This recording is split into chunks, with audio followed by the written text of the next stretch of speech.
Good day guys, today papalitan natin ng LED light, yung ating reverse light, and yung signal light. So umpisa na natin, tara. So guys, papalitan natin yung bulb nitong ating reverse light tsaka signal light. So kailangan lang natin ng tools dito para matanggal natin. So guys, itong mga bolt na to gagamitan ko lang ng 10mm.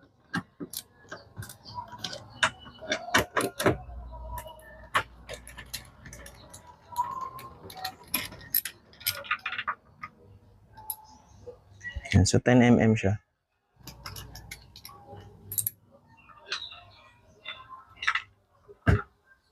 Yung gagawin dito, para mahila nyo, kailangan na medyo pwersado, pero ingat lang kayo guys. So hawakan nyo maigi yung ilaw dito sa gilid. Pahila, pahila dapat siya. Okay? Kasi medyo matigas. Ayan. So hinila ko lang siya guys, Ayan guys, so ito yung pinaglalakan niya, Dito yan nakasabit. Ito, sabit yan dito. Ito. Then nakatusok dito yung isa. So yun lang yung pinakalock niya. Kaya pahila yun. Okay? So ingat lang guys, huwag niyo masyadong persay.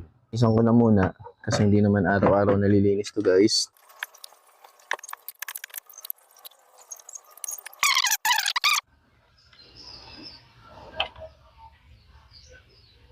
So guys, yung reverse natin is itong nasa kaliwa. So i-turn counterclockwise nyo lang. And then kunin natin yung bulb. So check natin mamaya kung anong bulb type to guys, Okay, so guys, ito nga pala yung binili ko sa Oxito, na T15. Pero ito yung tsura niya. Ayan. So this is T15 na white. So counterclockwise lang. Then lagay lang natin. And then pasok lang uli sa ating housing ng ilaw. Siyempre, i-test muna natin kung ilaw ba talaga siya.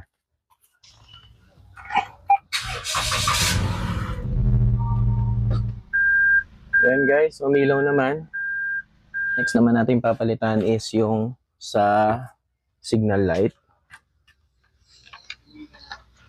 So counterclockwise lang din guys. Then makita nyo yung bulb. Ayan. So makita nyo amber siya.